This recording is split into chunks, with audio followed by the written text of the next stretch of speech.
I used to clean office buildings at night. It wasn't glamorous, but it paid better than retail, and there was something peaceful about empty spaces.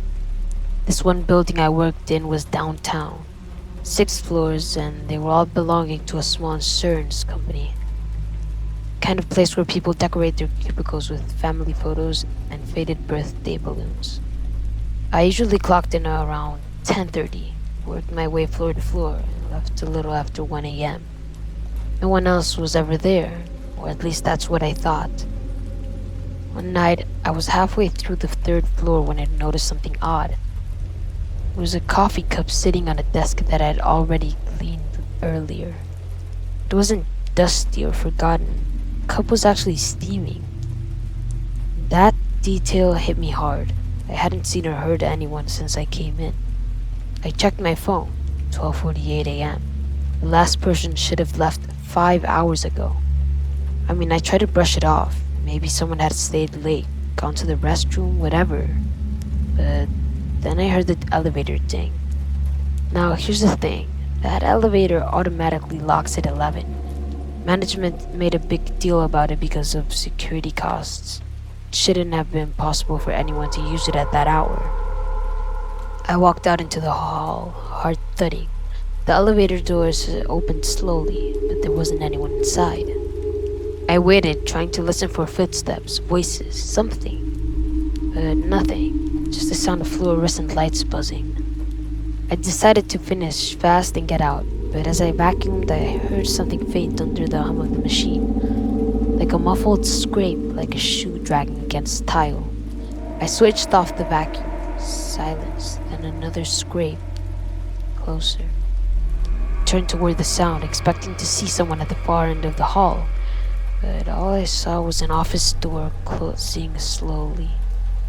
I hadn't left that one open. I took a few steps closer. The office beyond was pitch black, except for the faint glow of a computer monitor left on sleep mode.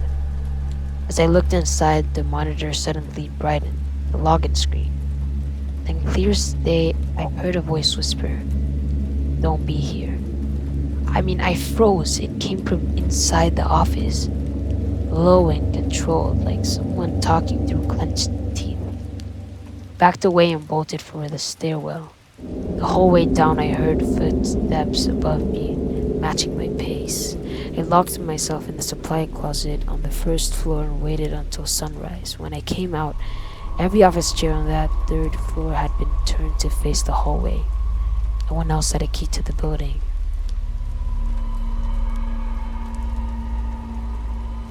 I used to go camping a lot.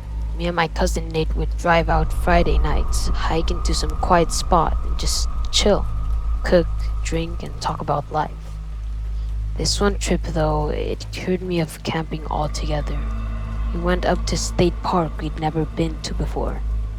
One of those less maintained areas where there aren't a lot of other people. The dirt road leading in was rough.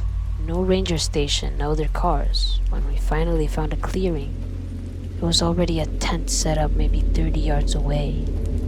It looked old, sagging, fabric discolored like it had been there for weeks. We figured someone left it behind. Nate joked about it being a murder tent, but we both laughed it off. That first night, nothing major happened. We sat by the fire and had a couple of beers, and turned in around midnight. I remember lying in my sleeping bag half asleep when I heard it. That unmistakable sound of a zipper. I thought it was Nate, maybe getting out to pee, but his breathing was steady in the next tent over. When I peeked outside, I didn't see anything, just a dead campfire and trees. The old tent was still there, zipped shut. The next morning, though, we noticed footprints, not boot prints, bare feet, small like a teenager's, circling around our site. We joked about it, but neither of us laughed this time. That night around 9, the woods went unnaturally quiet. There weren't any bug sounds, no wind. It was just still. And I heard a twig snapping off to my right. Nate shined his flashlight toward the trees. For one split second, we both saw him, or it. The man crouched low, completely still, just watching us. He wasn't even wearing shoes. We both froze. Nate whispered, "Dude, we're leaving." We started throwing our gear into the car.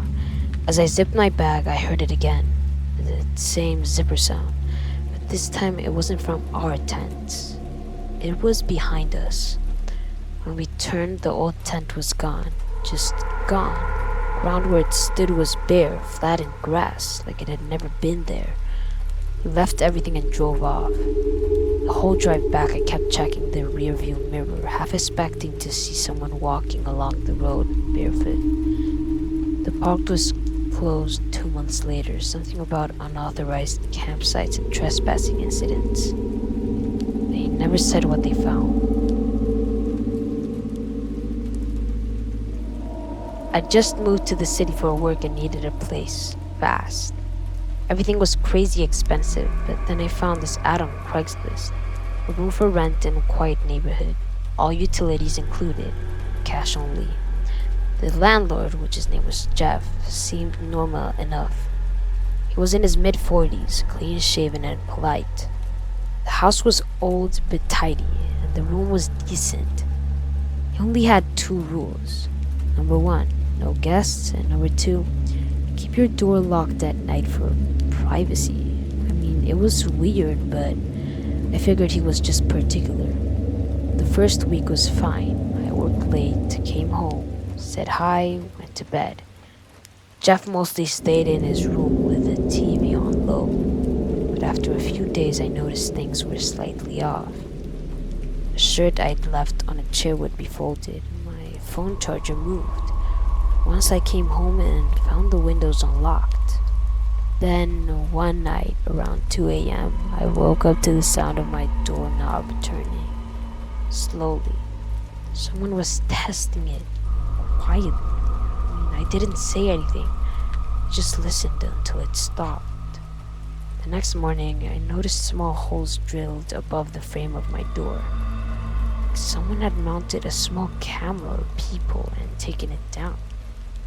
That day, I decided to test something. I told Jeff I was going to visit a friend overnight, but I parked my car around the corner and came back after dark. For a long time, the house was silent. Then I heard footsteps moving down the hallway toward my room. My door unlocked from the outside. I crept closer, peeking from the bathroom door across the hall. Jeff walked in holding something small, maybe his phone, and crouched by my bed. He just stayed there breathing for maybe 30 seconds. Then he leaned closer, holding the phone up, the screen faintly glowing.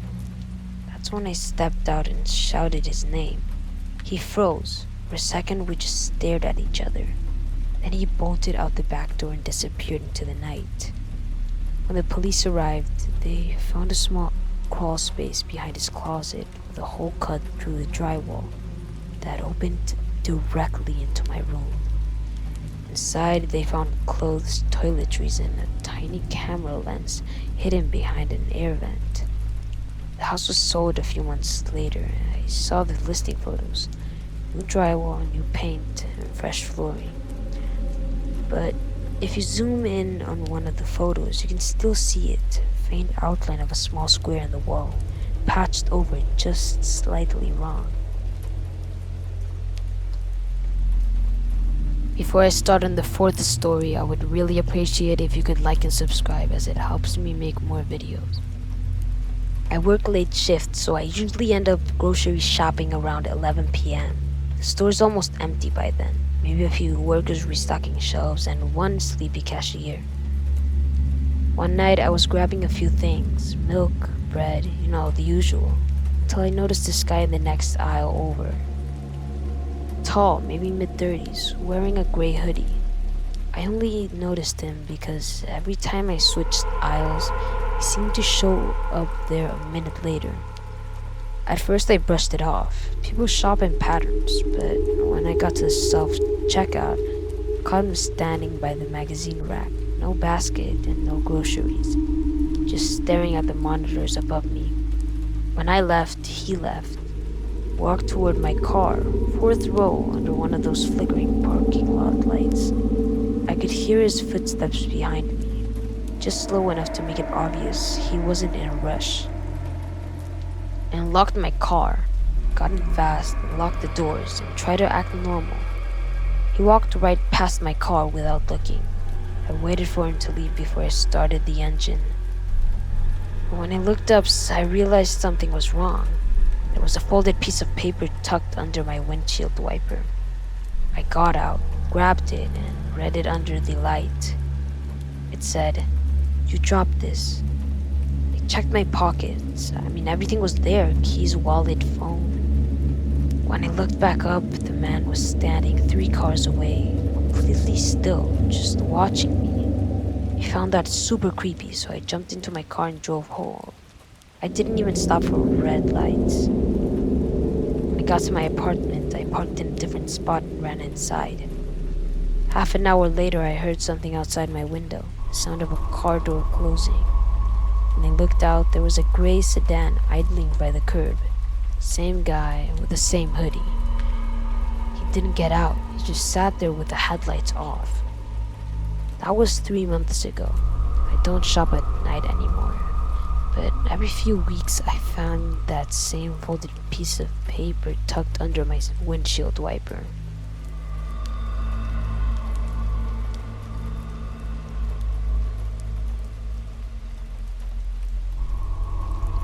A few years ago, I used to babysit for extra cash.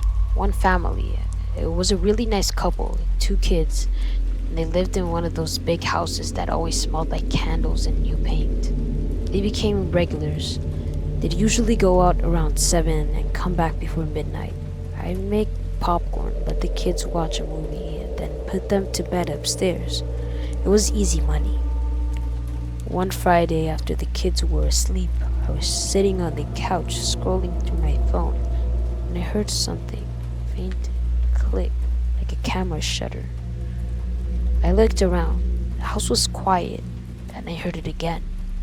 A soft click coming from the corner of the living room.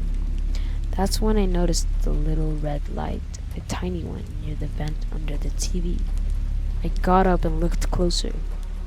It wasn't a vent. It was a lens. I felt so sick. I checked around the room. There were 2 more hidden behind decor. I called the mom, tried to sound calm. She didn't pick up, so I texted her. "Hey, is your husband doing home security stuff? There are cameras in the living room." No response. 10 minutes later, I heard footsteps upstairs. I froze. The kids were asleep, and I hadn't heard the front door open. Then a voice, a man's voice, coming from the hallway. "You can stay if you're quiet." Grabbed my bag, ran upstairs, got the kids, and locked us all in the bathroom.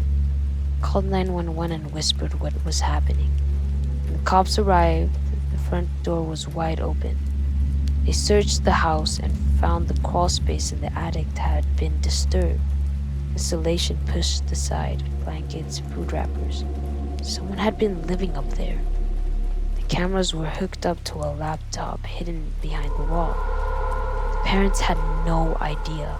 This guy had been living in their attic for months, watching the family through those hidden lenses.